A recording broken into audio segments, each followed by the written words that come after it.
Grabe, makasaysayan ito. Buong mundo ginulat ng United Nations dahil hindi Amerika at si Donald Trump, hindi ang China at si President Xi Jinping o sinumang makapangyarihang tao sa mundo ang pinuri ng United Nations. Dahil, oo, si Pangulong Bongbong Marcos pinuri ng United Nations at gustong maging leader sa Asia at sa mundo. Halika, atin itong pag-usapan na sigurado ikakagulat mo rin.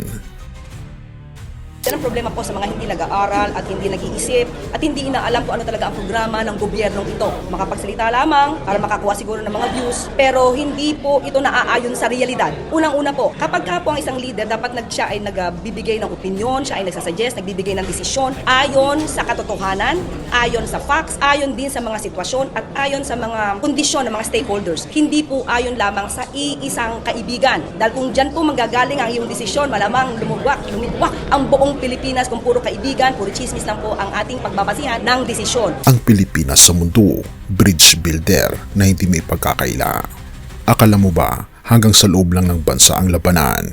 Isipin mo, sa gitna ng kaguluhan sa Middle East at tensyon sa iba't ibang panig ng globo, may isang bansa na kinilala ng United Nations bilang bridge builder. Sinabi rin ni Guterres na nais niyang mas marinig ang boses ng Pilipinas sa UN na matagal nang kinikilala bilang bridge builder sa loob ng organisasyon. Hindi lang ito basta papuri, pero isang hakbang patungo sa pagiging leader ng Pilipinas sa Asia at sa buong mundo. Nakipagpulong si Pangulong Ferdinand Marcos Jr. kay United Nations Secretary General Antonio Guterres sa UN headquarters sa New York. Huling nagkita sina Pangulong Marcos at Guterres noong October 2025 sa sidelines ng 47th ASEAN Summit and related summit sa Kuala Lumpur, Malaysia. Sa naging bilateral meeting, tinalakay ng dalawang opisyal ang ilang issue kabilang ang kandidatura ng Pilipinas para maging non-permanent member ng United Nations Security Council para sa term 2027 hanggang 2028 kung saan nakatakda ang eleksyon sa June 3, 2026. Ayon kay Palace Press Officer Claire Castro, pinuri ni Guterres ang pamumuno ni Pangulong Marcos sa pagsusulong ng peace at democracy sa Pilipinas. Ipinahayag din umano ng UN Secretary General ang suporta ng UN sa ASEAN chairship ng bansa at binigyang diin ang mahalagang papel ng ASEAN sa pagpapalakas ng global cooperation. Paano nga ba nagawa ni President Ferdinand Marcos Jr.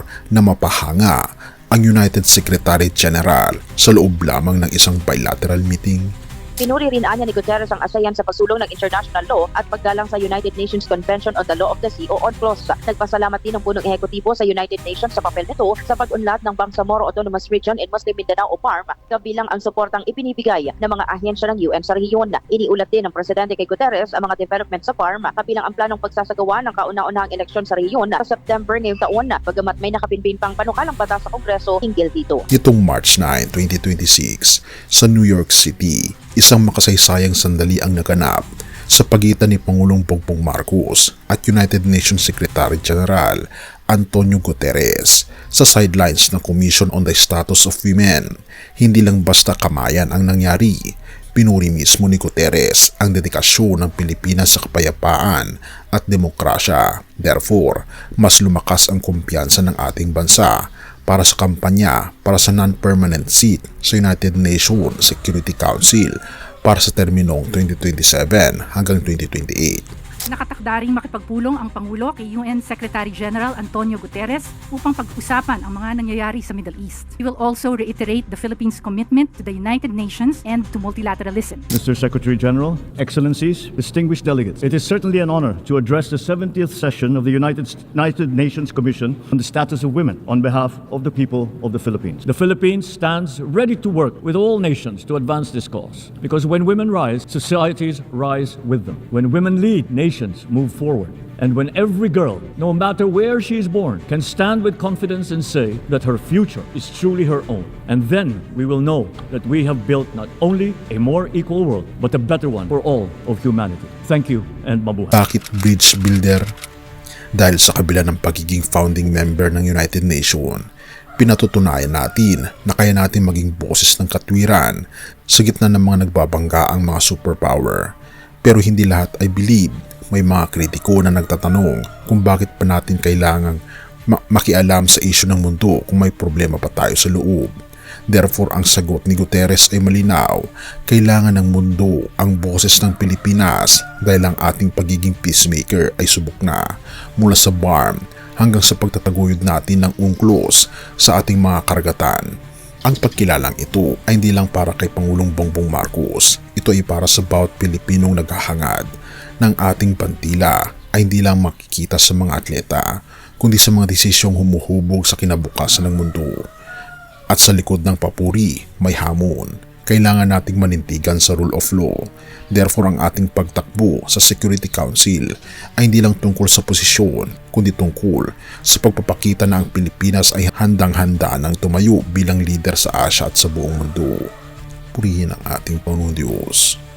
Sa mata ng Panginoon, ang pagiging leader ay laging nakaugat sa pagiging takapagdala ng kapayapaan. Ang bridge builder ay isang banal na katungkulan. Sabi sa Mateo 5 verse 9, mapalad ang mga tagapamayapa sapagkat sila'y tatawaging mga anak ng Diyos. Ang tunay na kapayapaan gaya ng ating pinagsisikapan sa BARM at sa international stage ay nangangailangan ng hustisya o katarungan, at ang kapayapaang ito ay hindi matatamo kung walang awa para sa mga nangangailangan, na ito ay masusupungan lamang natin sa ating Panginoong Diyos. Therefore, ang pagkilala ng United Nations sa Pilipinas ay isang paalala na ang ating misyon ay hindi lamang para sa sarili nating mga pag-unlad, kundi para maging instrumento ng liwanag sa isang mundong madilim at magulo. Purihin ang ating Panginoong Diyos at tayo manalangin. Ama naming Diyos na mga pangyarihan sa lahat na nasa langit, pinupuri po namin kayo sa inyo pong kabutihan sa amin.